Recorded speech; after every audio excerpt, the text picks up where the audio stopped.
We always love seeing companies fall flat-footed on their face. Why does my blockchain need to have a political orientation? It's not necessary. I will say, as someone who is currently undergoing the existential crisis of realizing I'm going to be replaced by AI very soon. Startups in crypto that are sort of like quiet firing in the sense of when they have attrition, they're just not backfilling. To me, the biggest failure of Ethereum is that people have now increasingly come to believe that the rollup-centric roadmap was a mistake. Not a dividend. It's a tale of two Quan. Now, your losses are on someone else's balance sheet. Generally speaking, airdrops are kind of pointless anyways. Unnamed trading firms who are very involved. Alec.eth is the ultimate Ponzi. DeFi protocols are the antidote to this problem. Hello, everyone. Welcome to the chopping block.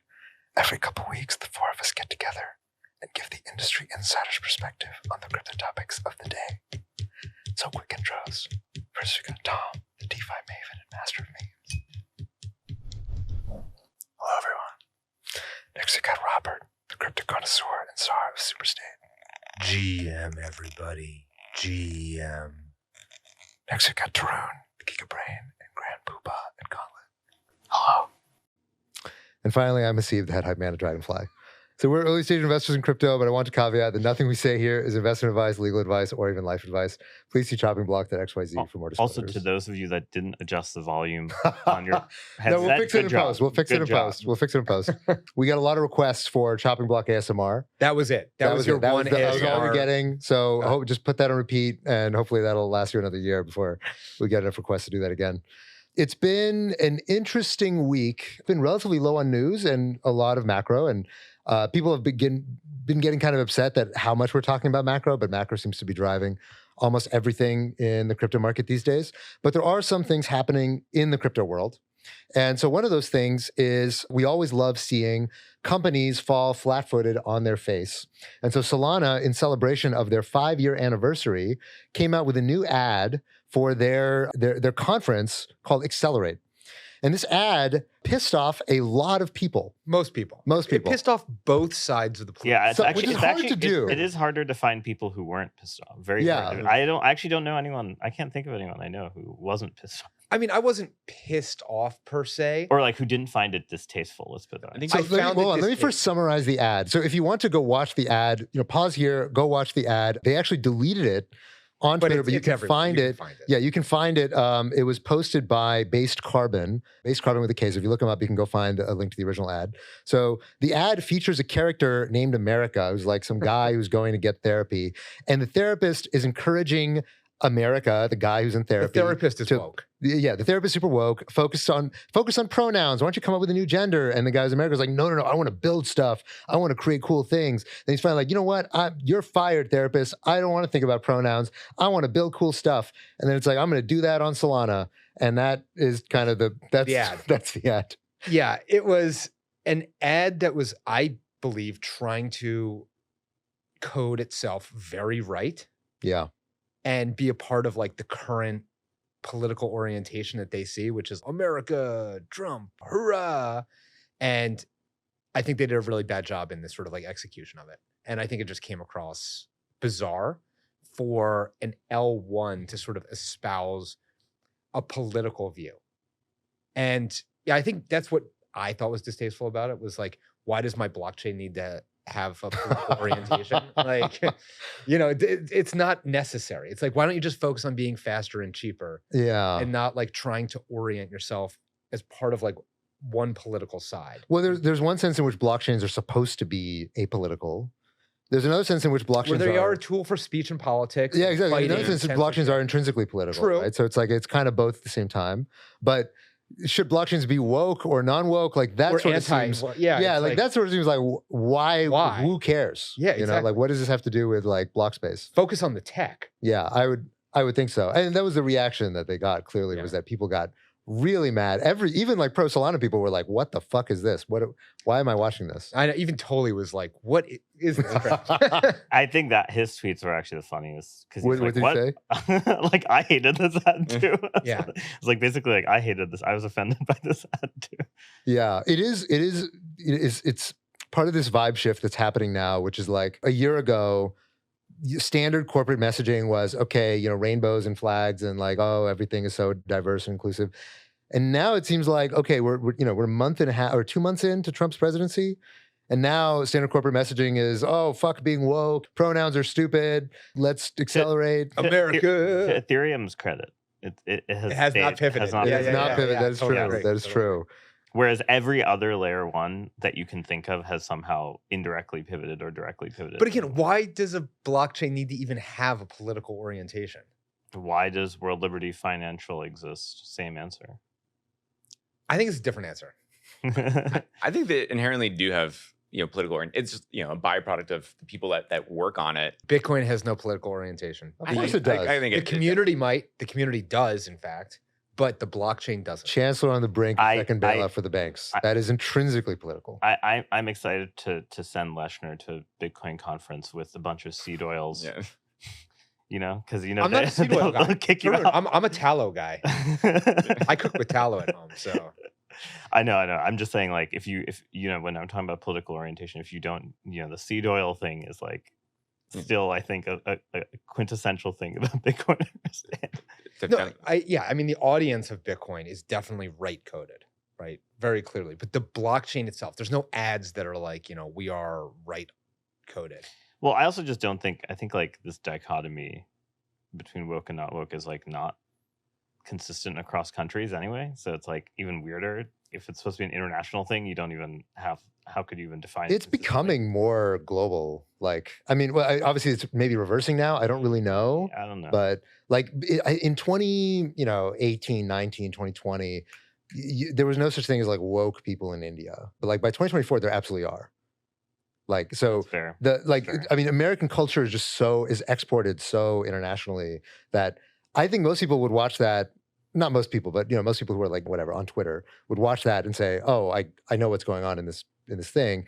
They might not exactly understand why the sentiment shifted so quickly if they're not subject to American politics the way that we are. But I think this, like, the cringiness of this is pretty universal. Yes, Yeah. both sides. Whether you were on the left or the right, you found this ad generally a bad idea. I think it comes back to like also when you have a foundation, inherently they are a bit of a voice of the chain, which is weird. Yeah. Most don't have that. It is the voice of the chain. Yeah, and that kind of cuts both ways. And so you said there's no Bitcoin Foundation, but that doesn't mean it's not political. It's just like, yeah, there is no entity that also sort of represents what the chain is about. But yeah, I think that was just bad. I think that's the problem. It was like, it was very cheap. It's like how lazy you have to be to write like a bad SNL sketch for 2.5 minutes about gender. It's like, it's just not funny. And I think that's like the big problem is like, it was just like a lazy ass ad. Mike Dudas wrote a great post, which is the Ethereum Foundation is breathing a sigh of relief that they're so poor they can't afford an ad as bad as Solana's. So, yeah. So let me ask you guys this. So it's always fun to just like dance on the grave of a bad advertisement campaign. But what are do you remember any like great ads in crypto? I remember all the ones that got people in jail. With the ones that got or people in that jail? are related Wait, to what? people going to jail, like FTX Tom one? Brady. Yeah. Tom Oh, Brady. okay. Super Bowl. Tom That Brady, one is okay. like classic. I mean, that's Yeah, like the memorable. Larry It's David. memorable. And then but is the it good? Crypto.com one with what's his name, Matt Damon. Matt Damon, yeah. That Okay, was yes, also- okay. Those are memorable because they like marked a moment in time. Also, the other FTX one with the Curb Your Enthusiasm guy. Yeah, Larry Yeah, David. Those are the that's Super Bowl yeah, ones, yeah. right? I think like both Matt Damon That was the best and one. Larry David. Yeah, I were think at that Super one was Bowl. funny because it just turned out to be true. Like, I know. Like, It was like, you should listen to Larry. Like, FTX was a total scam. Yeah. The Coinbase QR code, iconic. I thought that was a terrible one. Coinbase QR code. Wait, what was this? Do you remember? There's also Oh, there's it was Super Bowl one. Yeah. Okay. I mean, I thought the one when Bitcoin hit 100K, that was a fantastic ad. Did you guys see the Coinbase Bitcoin hit 100K ad? No. So there's this, it's so quaint now because we're so far from 100K, but when the moment that Bitcoin hit 100K for the first time, they released like that moment, an ad that they had prepared in advance. There's this old video of a guy from like Oh, I 2000 remember this. Yeah, from 2014 or something, like recording a video 10K. the moment that Bitcoin hit, no, I think it was 1K. Okay. I think it was 1K. When Bitcoin hit 1K, this guy has like a thing of himself and he's just like, oh my God, look at this. And he like shows his computer screen of it trading 1K on Coinbase. And he was like, oh, this is crazy. And the guy like 10 years later, holding a phone cam, does the exact same thing, but with it saying 100K on the screen, but like for him 10 years later. And they didn't explain it. They just did the video. And if you know, you know, and you like go back and like, oh my God, it's exactly the same as the video 10 years ago. I thought that was a great, like just kind of viral marketing campaign. Yeah. That's the only one that I've seen that I'm like, okay, I'm not going to forget that because it was such a moment. Well, I mean, the Solana one is a viral marketing campaign. It And is. the fact that they took it down, I think, uses the Streisand effect to make it like have even more reach. Yeah. Like the Yeah. fact that they deleted it is why everybody's talking about it. That is maybe true. I feel like people would talk about it even if they didn't delete it. It helps a little bit. I think but that poured fuel on the fire. I think it's a little bit like the Apple. You guys remember the Apple ad where they did like the iPad and they were like crushing all this stuff and people Stuff got with it. super mad? This kind of feels like that, where people just love when a company that's like a great company fucks up horribly. You know, it's like really satisfying because nothing's really at risk, right? Nobody's like, oh no, Solana's, I guess it's over for Solana, you know? But it's just like, Pumped Up Fund's going to stop. Actually, pushing it was Bitcoin. crazy. People got mad about the Apple ad. And what? I'm just like, I know. I thought that was a good ad. Comparatively, like it's like I know. It's just like, what was it? Like, you know, they crushed like crushing, guitars like- and paint. And, yeah, and, you know. but people were Yeah. mad because it was like showed waste and environmental waste or something. And No, taking the I think ad- they got mad because spiritually it was like, oh, all this creative stuff is useless compared to an iPad. Yeah. yeah. Right. That was That's what it was actually the implying. death of the hipster movement. I mean- that ad. You think so? Yeah, 100%. I mean, I will say, as someone who is currently undergoing the existential crisis of realizing I'm going to be replaced by AI very soon. Very soon. Very soon. Why do you say very soon? I mean, O3 is unreal. Like, I mean, Did you just literally- try O3 or what? no. what? It's just like research. I went from like barely using language models to like using them 4 hours, 5 hours a day, easy. 4 to 5 hours a day. And He's an addict. not. I'm like, this is how I'm reading papers now. The thing is, Yeah, the yeah. previous ones were not very good. They Right. hallucinate all the time. You make tons of mistakes, and the sheer level of competency of this it's like having like the greatest assistant ever in a way that I think if I were a PhD student, I would definitely drop out right now because like your PI doesn't need you anymore. Like Hmm. you are completely replaced. Hmm. So anyway, sorry, that was a slight tangent, but Okay. Wait, so Back to so- crypto ads. So, hold on. So what you're going through this crisis. yeah. Tell us about the crisis. Are you actually feeling a crisis or are you I exaggerating? mean, it's just I'm like, okay, this is great. I'm gonna like accelerate my writing stuff because no one's gonna read anymore. And that's true. Yeah, no one's going to read your papers. They're all going to feed it to GPT. yeah, you know. either get cited or you're training data. That's like my new tagline for what is gonna happen in the next 6 months to 1 year. Okay. But it's just you got to like produce as much as possible before the machine just starts producing on its own. Okay. So I didn't take you for a doomer, and now I feel like I'm getting very doomer energy from you all of a But it's sudden. I was definitely not a doomer. You were not only not a doomer, you were like very disdainful of Yes. doomers. You were EAC, right? I just was like I didn't. It was like anti doomer. I think Yeah. was your. I don't view. think I'm a doomer. I think it's going to be great in the long run. For a But lot then, of- what's the existential crisis? you have no unique cognitive Okay, so skills you are, anymore. so you are going to personally be displaced, but you're like, I don't great, think I cool. have unique cognitive skills right now. I think I have I very think I unique thought I cognitive did. skills. Now I think I don't really. You think you don't have unique cognitive skills? Not as much as I used to. I mean, like I think like the sheer leap of the last 3 months in model quality is like I mean Okay. So let me answer me this. So okay, obviously you're a VC. You also work on Gauntlet, which is like this. How would you describe Gauntlet? It's like an advisory. yeah, kind I of mean, I guess we do firm. we do a lot of vault curation, so we manage some assets. Sure. And then Okay. we also do So how does the rise of these much smarter models play into Gauntlet and like what you guys do? So like I would say like the new models I don't think help with programming as much. I actually think this is why like Claude is just like strictly better than Yeah. the OpenAI products. Yeah. And the Google stuff sucks. Like I don't every time I use Gemma, I'm like, why does this product exist? You Gemini or Gemma? No, Gemma's their newer. Oh, small Gemma's local like small. Yeah. I mean, It's small, but it's supposed to be fast, but it doesn't do very well.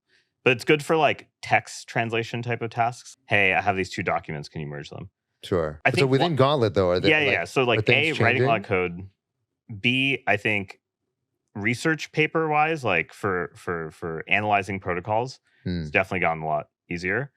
I would say the actual usage on chain stuff is not quite that there yet. I just don't think the security level is high. Like a lot of the generated code bugs are pretty bad. Yeah. And so like I think that's why you don't see as much usage in crypto versus like outside of crypto. It's like software engineering is hitting tab and cursor now forever, right? So like I think a lot of it actually is on the research side, like analyzing papers, also like doing, like being able to understand, being able to like write code in 3 seconds to do one-off things that in the past you would have been like, well, do I want to spend an hour like writing this script to do this thing, or and will it be useful? So you can like test out 100 times more hypotheses when you're doing data analysis and optimization. So I think like that's where we as a company are using it, but me research wise is just like crazy. But the thing I find weird about it is if no one's going to read, then like what, like are kids going to like learn only from talking to language models? Like is everyone just a forever prompter? Because it does feel like that's the yes, totally. Prompt engineering will be the only job. And the engineering might not. It's not that. Right. Not I mean, no, to be clear, prompting. prompt engineering, we will no longer call that prompt engineering. We'll just call it communication. Yeah. Sure. And like Yeah, at the end of the day, exactly. like yes, Calling it engineering is saying it's like hard. It's going to be like the exactly. Like the hard part is not going to be how do you massage, like say, hey, think step by step and like blah, blah, blah, blah. Those kind of incantations are going to be very short lived, right? Like the thing that is difficult and that most people suck at is actually putting the thing in their brain that they want into words. Right, the creative side. So I think the irony is everyone's like, oh, like what jobs are going to be left? The Right. jobs that will be left will be like the English major creative jobs. Well, I don't know about that because like have you seen GPT 4.5 at creative writing? No, what I'm saying, not about creative writing, but Yeah. I'm saying like the ability to visualize and create is going to be the last skill. To visualize and create. Yeah. To communicate what you want. So my mental model here is that there are certain things that AI is going to be really good at really quickly. One of those things is probably so obviously already like copywriting and drafting emails and business communication. It's like done. It's like extremely done. Certain things that are very pattern matchy, medical diagnoses, right? Like given a medical record, like that kind of thing is going to be just completely over. I will say one funny thing is for the last 10 years, actually last 20 years, because when I was in high school, I worked in a radiology lab. Everyone has been saying stuff like, oh, like radiologists are all going to be replaced because like the models have, and they are very good at legislating themselves into existing. Oh, totally. And I got to say, radiologists are, if you want a anti-doomer take, look at how they've survived. They're like the real estate brokers of New York fighting against, Radiology is a serious lobby or whatever. I don't know exactly how they stay in place, but I think these things like overwhelmingly what will happen is that they might not happen here, but it might be, you go to Mexico.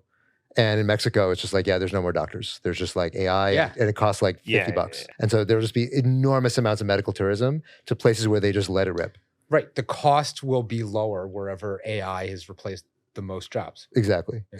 And so I think, and you'll just be like, okay, well, I'm just going to email you my medical records and like your AI figures everything out for me and just tells me what I need to do, even if you can't do it in the US. You're talking about these kind of like more rote task type of things. Which But so I'm talking about writing math papers and research at like I think a Millennium Prize problem will be solved by a reasoning model in the next 5 years.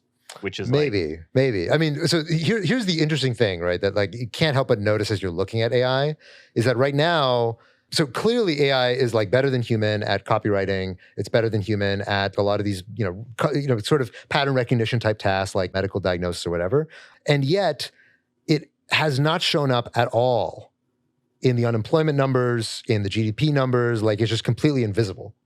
And the other thing is that it also only seems to be automating really low value labor, right? So it's like, graphics artists, obviously a huge pillar of society, or now they're out of work. Get a lot or of angry copywriting, right? From this. I mean, it's just true. And like you're talking about like, research assistants are now dead. It's like, okay, well, what part of society was dependent on research assistants, right? So like these are very, very small. Made these systems. Yeah, totally, right? But the reality is like these are very, very small load-bearing parts of like our economic system that are the places where we're like, wow, that's going to be totally displaced. But all the stuff of like, medicine and construction and like these huge parts of what people do of just like fucking laying carpet. I will say that the labor exodus I'm observing amongst my peers who are in AI is like mainly moving to robotics from language models right now. Like there's actually like a lot of engineers are moving from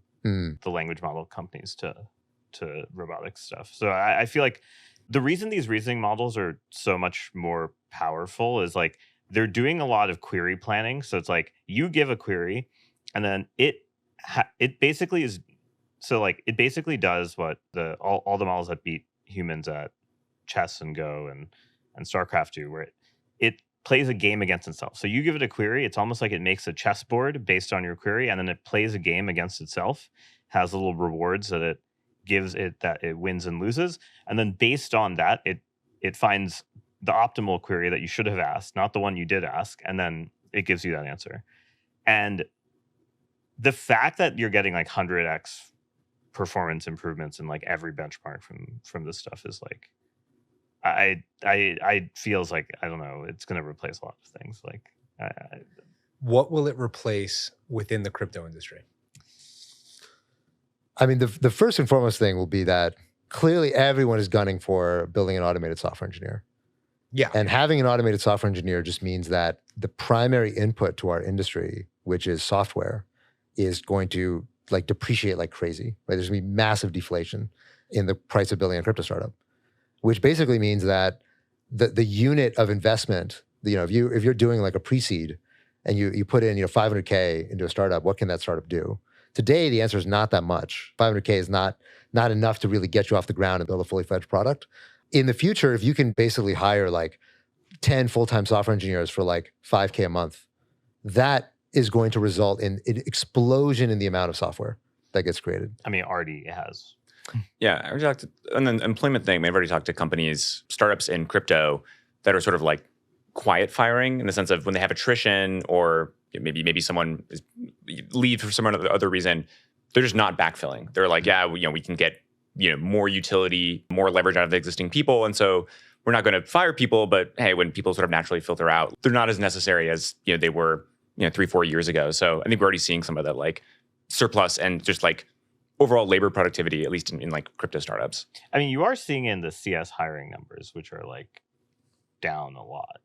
Like, yeah, but that's been a trend since the COVID overhang. I think. Like, I don't think that's a yeah. I don't think that's an AI thing. The timing is not. I think it's a little too cute to say that. Oh, it's because of AI automation. I agree. It was really bad 2 years ago, and like AI wasn't a thing.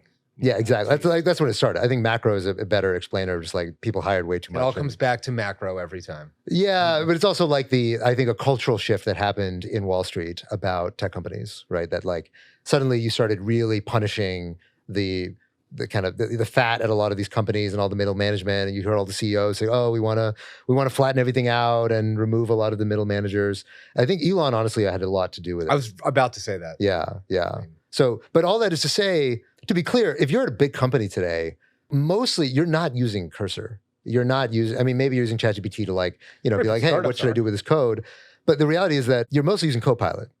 And Copilot has, it's gotten better, but it's not like a step change improvement from like 3 years ago. Because big code bases just cannot use this stuff yet. Go try Claude 3.7 terminal. I have. And go vibe code. Yeah, I have. I built stuff. I built stuff that vibe coding, but it's all small. Right? Yeah. Like if you go to like a big project. Yeah, if you go to like a full on like DeFi project or like a full code base with like 10 files, it's just not going to, just doesn't work for that, right? Like you have to be doing Copilot type stuff, but like you're driving. Now that will change almost certainly. Like within 5 years, we're gonna have fully autonomous, like, you guys remember Devin? 18 months probably. Yeah. Although Devin, I'm a little more skeptical. I think Claude is so much better. It's way better than Devin. It's way better than Devin. But Devin was like the moment that everybody thought that, oh, we already have this now. And obviously we don't. Devin's kind of janky, but there will be a product like Devin. And that's what OpenAI now is talking about is like, oh, we're going to offer these like PhD level things for like $20,000 a month or something, or $5,000 a month, or I can't remember what it is. But eventually, isn't every model going to be PhD level, right? Yeah. And like, Not actually. I You'll think, have free models that are PhDs. I mean, no. how I can they think not be soon? I think the cost differential in inference time compute is so high that they're going to charge you more. There's going to be price discrimination on whether there's inference time compute or not. Because the inference time compute, it's like funny, if you look at the charts of like performance on benchmark versus cost per token, it's like you are getting a really large increase in performance, but you're also getting like 100x cost increase because the inference time compute is so expensive. And so I think there's going to be tiering where it's like the PhD level one you're paying for, you're going to have to pay for more reasoning. So Right. But grounding it back to crypto again, the other thing I think happens is like wallets are going to be totally different. Like wallets are going to be completely transformed, which is that right now with wallets, basically when you're interacting with crypto, it's extremely manual. And you are using your brain and your own pattern recognition to figure out, is this thing trustworthy? Is this team trustworthy? Am I getting scammed? Is the URL some kind of honeypot? Is there DNS attack happening right now? Is there HTML injection or JavaScript injection? Or like all this stuff is on the human. And like even figuring out like, oh, I want to go to Sonic. I want to go to Solana. I want to go to Base. How you get there is on the human, and you have to manage all that complexity, right? I don't think it's going to be too long until you can get AIs that are robust enough that basically you just say, I want to use this app and go long this thing, like buy this meme coin or like, you know, whatever. I do borrow agree and lend with you this. that the dream for Ethereum is that the interop is solved this way. Well, that's the thing is like, it doesn't even need to be solved in a UX, like a human friendly way. No. As long as it's navigable by an AI. Yeah. That's which like it is today. Like in principle, if you have sufficient computation intelligence, you can figure out how to do all this stuff today. Like you could, every meme coin you ever ape into, you could research the team. You could look at the entire history of their Twitter. Have you used Photon Terminal? Like a lot of the newer chatbots, a lot of the newer Telegram trading bots already have this. Well, I mean, they have like an LLM that you can ask this stuff, but like it's not like that intelligent, you know? Yeah, I agree, but I'm not sure that people who are trading meme coins need that much intelligence. No, but it's like, you know, if you're getting rug pulled, right? I mean, that's how a lot of people lose their money is they get rug pulled, right? Like the Melania, Kelsier Ventures, right? Can you go back and like just do some research on the addresses that are involved with deploying this thing? Like anybody in principle could, they just don't have time. Yeah, it's true. Like it's a function of time. Well, and just people have done compute. it after the fact. Yeah, retroactively, right? At this point now, there's tons of analysis Right. of all the different wallets and what was happening, and it's been reverse engineered. But that's 3 weeks after, you know, the fiasco. Exactly. But like if this happens, I think what happens is that basically the network effects of blockchains really change. Well, it does commoditize a lot of blockchains, I think. Exactly. Yeah. Exactly. Because then it's like, okay, you have USDC and you don't need to figure out how to get it to where it needs to go. It's like, I have USDC somewhere. Yeah. And that's all that matters. And the AI figures the rest out. And it just lets you know asynchronously of like, oh, hey, I got you. We're there now. We're yield farming or we're doing whatever. I guess like the thing I'll say is I don't think you need AI in the strictest sense to do this, right? Like a lot of this could be done rules based. I think the harder part is adding new protocols automatically. Yeah, exactly. Like exactly. The scaling this is what, which I think is a differentiation that should be noted for the users. Is like in theory, there's nothing like. But that's what 1 inch is, right? 1 inch is basically, look, I will collapse everything into a very simple rule system, such that you don't need to worry about what exchange, what DEX. I'll just handle it all for you, right? All these aggregators of like, you know, what's the lending one? There's a lending aggregator that's 1 inch. I forget what it's called.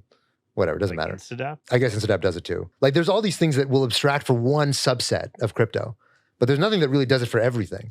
Right. And the thing that does it for everything is like general intelligence does it for everything. Have you given an AI agent or LLM or whatever crypto? No.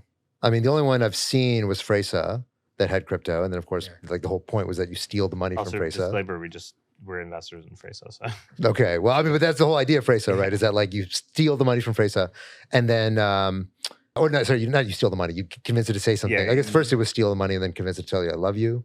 Was the second now, competition? I think now they're doing a bunch of contests. They also have digital twins, so you can like make a version of yourself that lives on chain.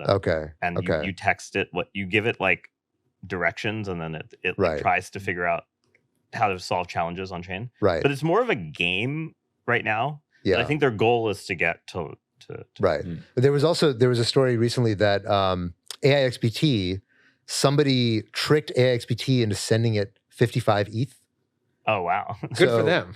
Yeah, they just got like a 55 ETH tip, and then like both AIXPT and the person deleted their messages, which I actually I don't know what the hell happened, but somebody like jailbroke Solana making AIXPT, ad I about guess. AIXPT. No, I'm kidding. I have no idea. So like it is clearly The security dangerous. stuff is the Yeah, it is clearly dangerous to be doing this, like to be giving an AI money and then be like, oh, go for it, have fun. But I think that's sort of why crypto might be the last bastion of actually being completely changed by AI, because I think it just takes a lot longer to get all the security stuff right. It takes a lot longer. But why can't you just lock down the communication channel to the AI to require your private key, right? Like, why can't you?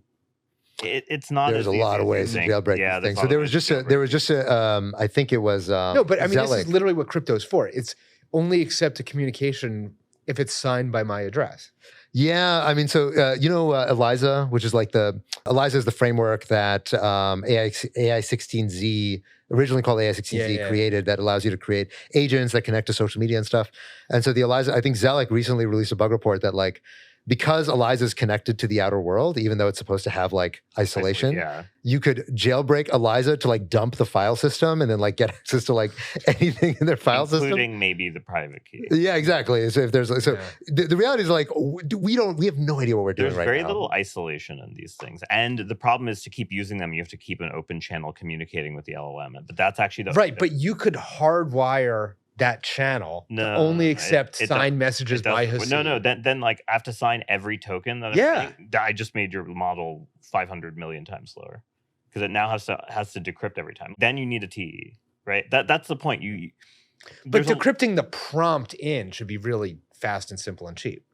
It's not just the prompt though. It's actually like the steps it might take in the middle that actually could be where. I mean, I think you could just have like, okay, check a signature first and then like then feed it to the LM. In these reasoning models, you could imagine a state where after like some part of the chain of thought in the reasoning steps where it like acts as, oh, okay, I'm gonna like look for the private key in this file, and then it basically leaks to you where you should go.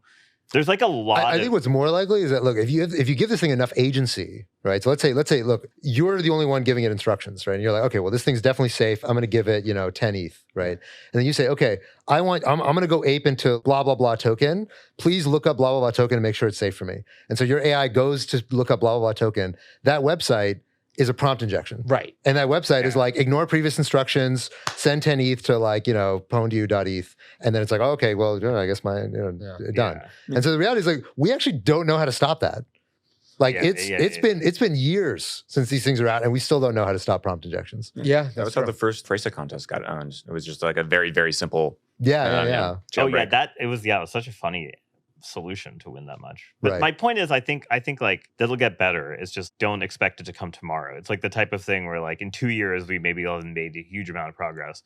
But if you're expecting the way AI is progressing outside of crypto to be as impactful, I don't think it's. I agree with you that it'll take longer. But I do think there will be big impacts in crypto. I think they'll probably start on the software engineering side.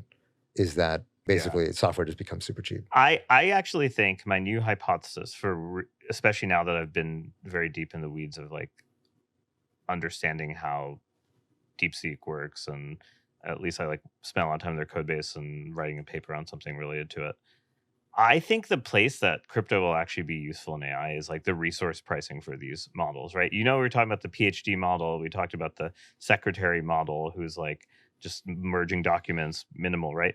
The resource pricing for like how much complexity you want is still a very open problem. And you see the prices on different vendors just like completely spike. There's no kind of stability. And my new current view of crypto and AI is actually like crypto is a good place to do the resource pricing for like the type of model you want, for matching like how much you want to pay at inference versus not. I'm not following why this is true. Because like when I make a query, in a reasoning model, there's a sense of like rewards that are paid to the model based on like on trying to make it converge faster. Mm-hmm. But you can ask a query that makes it have to take 10 minutes. If you use deep research, you'll see that sometimes it takes 1 minute, sometimes it takes 10, right? Right. And that is it basically using way more inference time resources, right? So like the difference between those is a 10x cost difference. Mm-hmm. So in a world where you have this uncertainty about how much the actual compute you'll use is, Yeah. crypto mechanism for actually like metering that is actually something that like I think people aren't doing right But now. what Right do you now- need? What do you need On the crypto to do? payment now- side, like locking down like how much you're willing to pay. Yeah, and then also just like you providing a value for your query, right? You're like, I'm willing to spend this much, so now I'm willing to do up to this amount, right? And that type of stuff is like not. But you don't need crypto for Yeah, that. why do you You need could crypto have for a that? credit card. So interestingly enough, like I said, if you run DeepSeek on like 5 different providers, say like Together, Akash, some of the normal ones, like you'll observe that like all of them offer you this service where it's like, oh, just send your query and we'll give you an answer. Yeah. But all of them give you different random endpoints. Like they're only running the chain of thought up to some amount. And Well, but I think the model itself outputs like the end of thinking token, and it does it stochastically. But some of them will cut it early to save themselves money. Oh, really? Yes, because like they basically put a hard cap. And Oh, so I my see, I point see. is like But I think there's that's no a fine free- tuning thing. That's a fine tuning thing. there's Like no you put that in free the loss market function. for this stuff. Yeah. Sure. And sure. I think crypto is the best way to make a free market for it. Yeah. But like in OpenAI, there's like you can define how long you want it to think. Yeah. Right. And I think what that is like those are different models. Those are Yeah. different versions of the model that are trained with a loss function to reward basically ending the chain of thought at a certain But number of tokens. you could imagine that the market is pricing like what those should be, right? Like you could trade. Sure. And but that's like, where I think the crypto piece is actually useful, okay.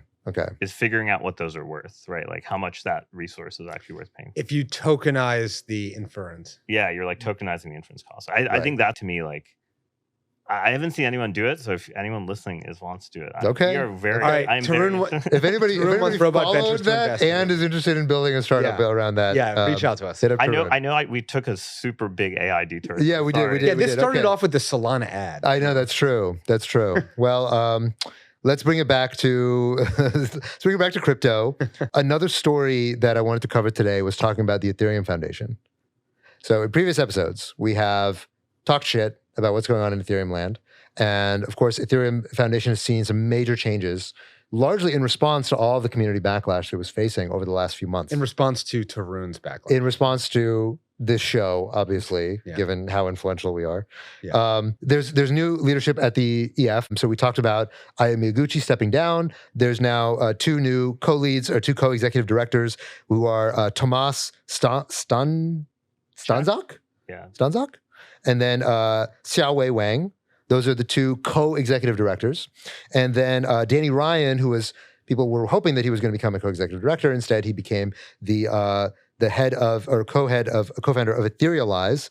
Etherealize is the kind of institutional arm of the Ethereum Foundation. It's not exactly Ethereum Foundation, but it's like kind of affiliated It's very like a closely. private company that Yeah, hints it's out like a Ethereum. for-profit, but then it also has a nonprofit arm or something, or like there's some kind of it's like complicated structure. Consensus 2.0-ish. Yeah, I'm not totally clear what the structure is. My understanding from chatting with people at ETHSF is that it's not totally decided yet how it's going to be structured. But right now, like at least the parent company is a for-profit, but there may be a nonprofit component. So anyway, it's complicated, is my understanding. And so I met with some of the folks at ETHSF who were there for the Ethereum Foundation, representing the Ethereum Foundation. And I came away, and I think a bunch of people had similar reflections from ETHSF. I actually came away really positive about Ethereum. I had meetings with a few people who are at the EF, and I mostly came in with the view that I've previously expressed in the show, which is that I kind of feel like it's very difficult to change the culture. Ethereum has kind of got this IBM or like Microsoft-like position in that it's just like it's kind of institutionalized in its an culture. incumbent at this point. It's an incumbent. It's very difficult for it to adapt and evolve, and like things are just it's too deep set in its ways. And meeting with some of the senior leadership at EF, I came away with a sense that like they're really listening. They really have a sense that things are not going well. They have to change. The people who are in there now know that they were given a mandate to change, and that they want to take community feedback and start changing their perception from being, most of what the EF has done is like around research, around liaisons with academia, and then around like this kind of cultural stuff, which is like, hey, let's shine a spotlight on the global south. Let's like find some of these, more cypherpunky things that people are doing and elevate them, and really be more about principles than about pragmatics. And they hear very loud and clear that people want them to shift that they see what Solana's done well, especially with Super Team. That's something I heard multiple times, is that they want to try to replicate the Super Team model and be focused more on capital formation and about founder journeys, right? So like, if you look at Solana Foundation knows all the VCs. The Ethereum Foundation does not talk to VCs. They really, it's just like not what they do. They don't work with founders. They don't like try to incubate projects and help them get funded. And I think the EF is now realizing like, hey, we need to fix that, because that's a big part of what makes Ethereum vibrant, is that there are new products and new companies and new communities being built there. So I came away from those conversations actually feeling really positive. I know some people have mixed feelings about it, but what's your guys' sense of whether there has been a real vibe shift? So I will say two things. The first, maybe the negative is, and this was my initial reaction at Denver to this, was solving problems by committee isn't always necessarily a good thing. So co-heads is like kind of doing that. But on the other hand, Tomas is probably one of the best engineering managers in all of Ethereum, like built a client that was like not one of the main ones and got it to quite a bit of usage in terms of market share. Also helped build a lot of stuff with Flashbots, helped build a lot of stuff, I think, Starkware. Like, I think he has a very good idea of what the engineering problems are. And I think it did send a good signal to developers. Hey, we're taking engineering stuff more seriously. We're not just going to be like coming up with new fun named research protocols that never get implemented. And I think that to me is the biggest positive.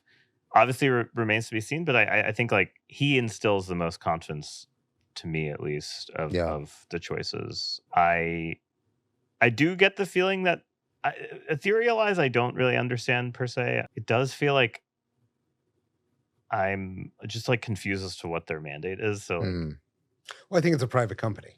It which is is therefore to make money. Yeah, but somehow on top of Ethereum.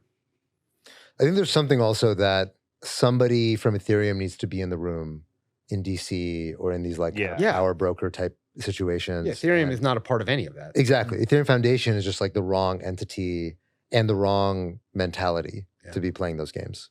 Totally. And the goal, I mean, I heard this multiple times that like, no, that's Etherealized's job. We are totally incompetent at being able to do that. So that's one of the things that you notice, that like in all the stuff happening in DC, Ethereum's missing. Yeah. Ethereum's just not there. There's like no voice of Ethereum, except maybe, Joe Lubin is like the closest that you get to like a real coherent voice for Ethereum. The other thing that I heard loud and clear was that people realize that there's a renewed urgency around scaling L1. And this is, again, something that we've talked about on the show, is that like, hey, Ethereum, like there's this obvious way, just increase the parameters, right? Like you don't need to do fancy stuff like, beam chain, all this stuff, that'd be great, but just bump the numbers. And I think there's a sense that like, hey, we're listening to that. Obviously, it's not consensus building yet. Consensus building takes time. And as you mentioned, like, it's very, it's more bizarre than cathedral in Ethereum land. So there's a lot of people who have to get on board and a lot of stakeholders who have to synchronize. But the EF, at least in its role, sees that, okay, that's the music that we need to be playing.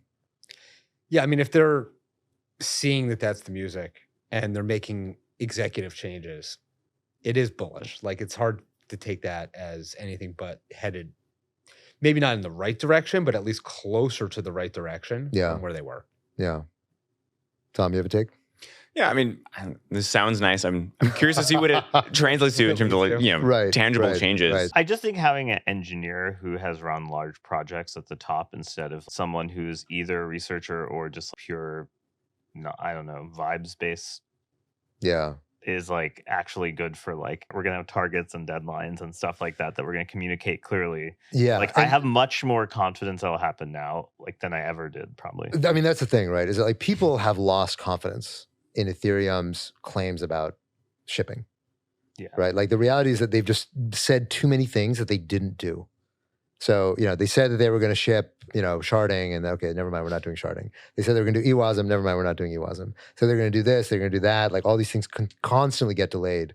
And people learn. People are not stupid. They're going to learn, I cannot trust you when you tell me what's going to happen. And when you lose that trust from people, it's very hard to win it back.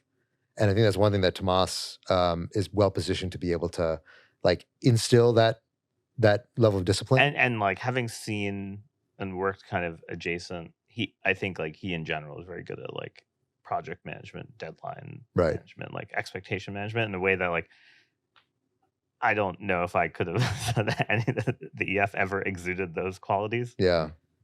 Before.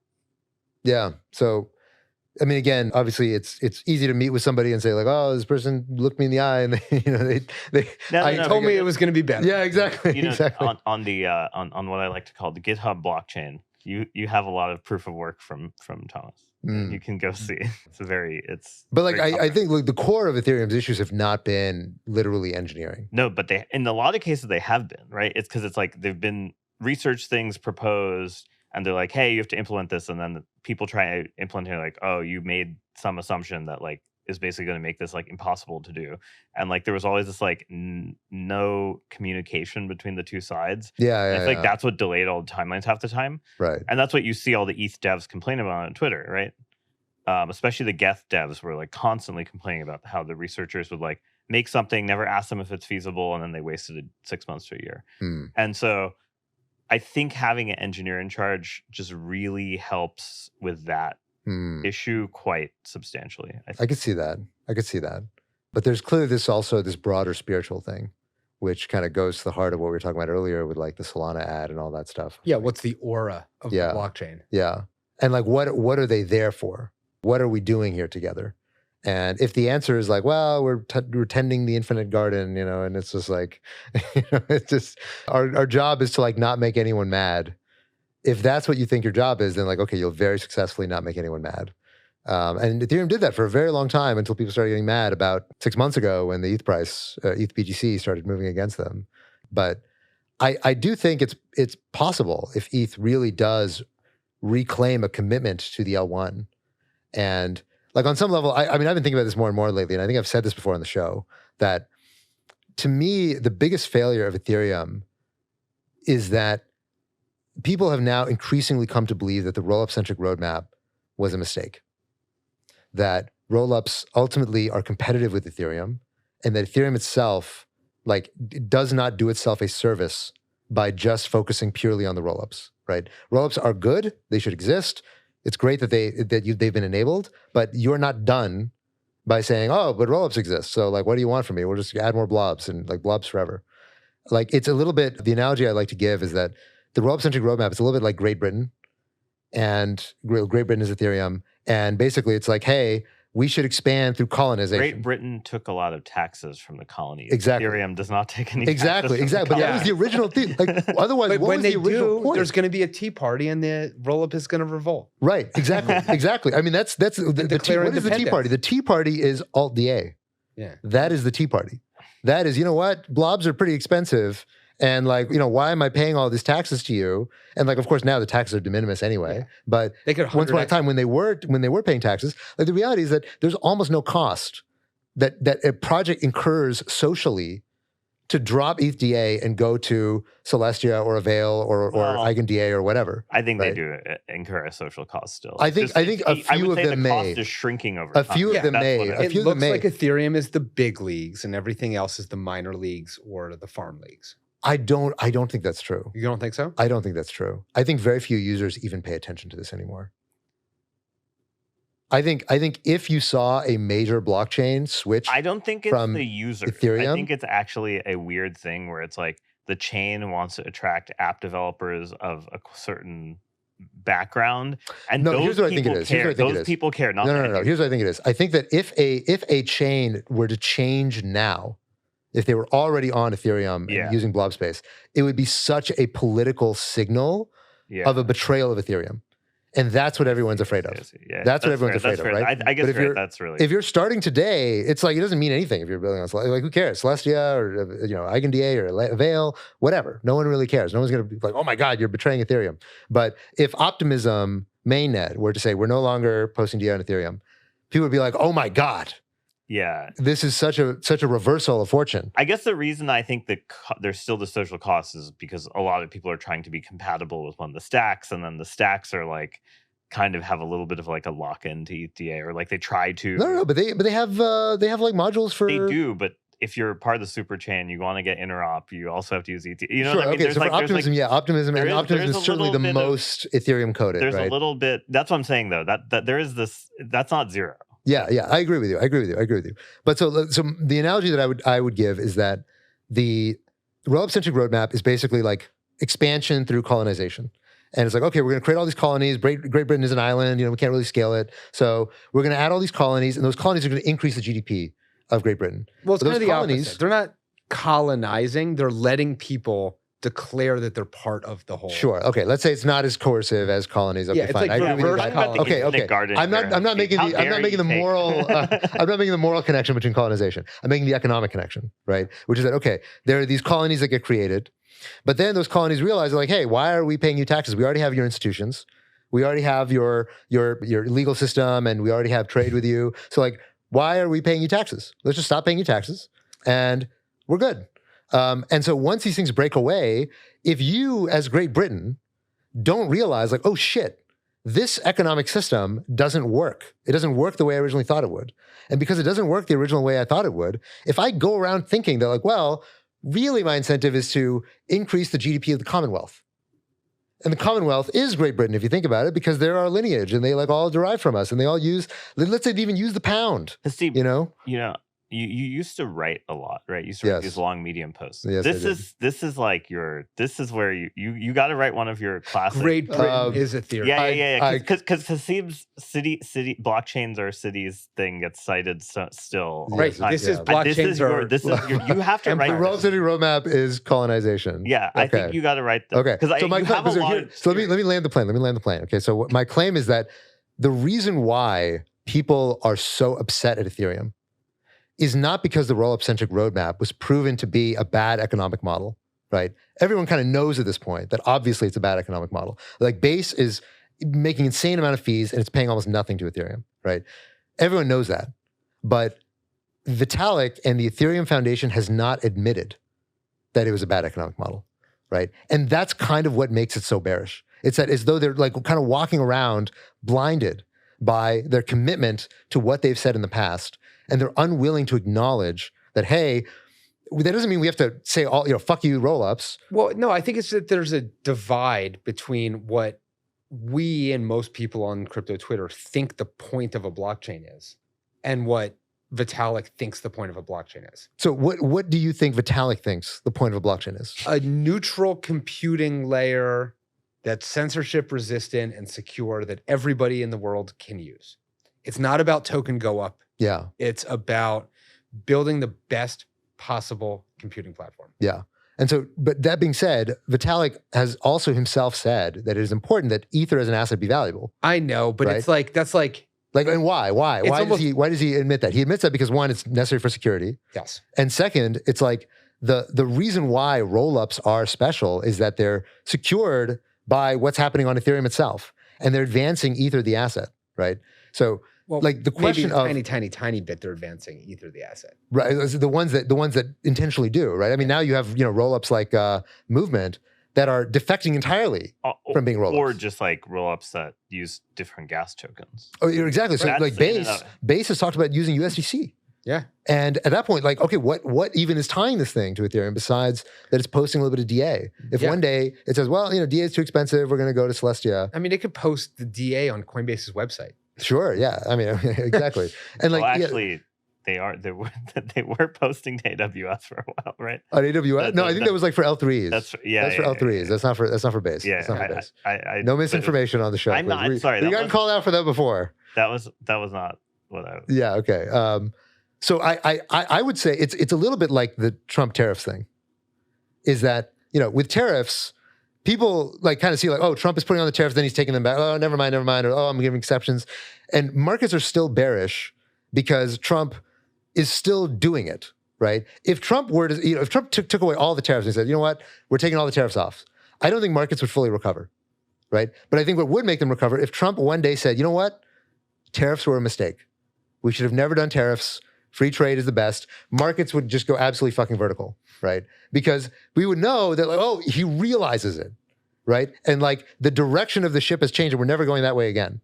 Right now with Ethereum, the whole community, everything that I see on Twitter is like, rollups are not, like we should stop prioritizing the rollups over L1. Yeah, they're parasitic. Everyone sort of gets that. I don't think they're parasitic. I think they are. I don't think they're parasitic. I think Ethereum is making them parasitic by not focusing on itself, right? Sure. Like if rollups just Okay, I'm coexisted not with gonna lie. The Ethereum, thing you just said reminds me of the meme of the guy staring at the mirror, being like, Yeah, you're not crazy. The whole world is. yeah. No. I think like, if you are allowing yourself, if you're like pouring all of your energy into like, hey, let's enable the rollups, and maybe one day they will pay us back and like return some economic value, then okay, you're doing that to yourself, right? If you are like, hey, we should enable rollups and scale the L1 and figure out how to drive more economic value to Ethereum itself, okay, those things are not zero sum. But I think you have to realize like, yeah, the rollups you don't own the rollups. The rollups are autonomous. They're businesses. They're looking after themselves. They're colonies that are now, they're no longer colonies. America was a colony. Exactly. It's like you're trying to baby us like, So who's going to be the first America? The first America. I mean, Base is kind of America at this point. Yeah. Base kind of. So you think Base will revolt? I don't think so. Well, I mean, like Eventually them they will. using USDC. Really? You them saying you can pay fees in USDC, which basically unenshrines ETH as the native asset of the rollup. Yeah, that's fair. That's fair. Like that's issuing your own currency. Now, okay, you got the US dollar. How far away are you from just pointing DA at a different endpoint? Yeah. And like, what else is there? Okay, now you're just a bridge. You just bridge to Ethereum. Yeah. Well, there's a lot of places bridge to Ethereum. You know, Solana bridges to Ethereum. Yeah. I mean, you are making Anatoly's tweets about rollups the same argument. Well, no, it's not exactly the same because I don't claim that like, well, you know, like because clearly being a rollup in Ethereum land implies more than just I know. You're sending DA and settling things. The trend for rollups is they're converging to Toly's vision. Like they're all independence. They're all just bridges. Yeah. What's the name? Isn't there like some taxonomy that what's his name? Charbonneau put together for these? That's true, but those things are too long. Okay, I can't read. No one knows the Charbonneau system. I can't read those. Yeah. Okay, but this is my articulation of like what is going on with, like why there's so much frustration with Ethereum, and like I think to my mind like the pain will continue until Ethereum realizes that this is the kernel of the problem, is the rollup-centric roadmap. And again, like I want to reiterate because I love rollups. I don't think that means that rollups are bad, but it just means that Ethereum has to like, you know, you got to buckle your own seatbelt before you buckle the person sitting next to you. And Ethereum is not doing that. And everyone feels it. Strong parents make for strong children. It's true. I'm going to keep coming up with analogies. You got to write this post. You went. I know. I should. On like a 10-minute diatribe. Clearly. Yeah. And now you have an AI assistant. You don't have to write it yourself. That's true. I have no excuse. Okay. That's a good idea. Someone else could scoop you on this by telling Claude to write in the style of Haseeb. In the style of Haseeb. Yeah. Write a post about how Ethereum is Great Britain. Yeah. Circa 1700. Ethereum is Great Britain. Actually, they could upload the podcast. They could. We could vibe code. If you're listening, vibe code this post. Okay. All right. Cool. Any last note before we wrap? Anything you want to plug? Macro drives everything around us. Yeah, that's true. Macro. AI resource pricing and crypto. Yeah, that's right. We're going more. So this is a combination between like very. Do I have a what? A milady to close us out. I'm not with me, unfortunately, but it's always, you can just Google it. It's always with you. Yeah. Milady Deep in my heart. We are recording this only like 4 or 5 blocks from the bar, Milady's. So, wait, there's a bar, Milady's? Yeah. Based on the Milady? No, but it's is that the ceremonial HQ? I don't think I've ever seen a Milady. I think there was once a like Milady rave party type thing there in 2021. You have it was like they just rented it. So, make it happen. Yeah. How's the XRP bar? I mean, he's good. He hasn't been. I haven't been getting free drinks lately. No. Oh, because market came down. XRP back to $3. Yeah. Oh, that's brutal. Brutal. I know. All right. It's like Garling House. You got to pump the token so I can get free cocktails. All right. Well, shout out to the XRP bartender, Andy. Andy, you do this man a solid. He's hurting. Yeah. Gift her and free drinks. All right. With that, we're gonna wrap. Thanks, everybody. See you all next week.